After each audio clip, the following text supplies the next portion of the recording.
Meaning of Daniel Defoe.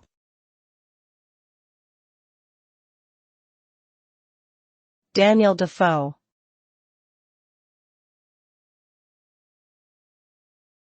Daniel Defoe.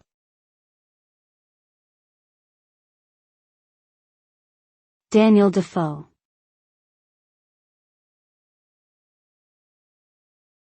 Daniel Defoe.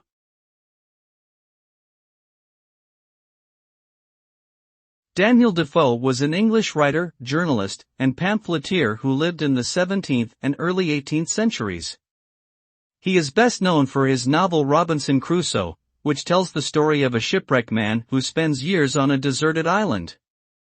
Defoe also wrote numerous other works, including political tracts, biographies, travelogues, and religious texts. His writing was known for its vivid realism and attention to detail, and he is considered a pioneer of the English novel. Today, Defoe's works continue to be widely read and studied around the world.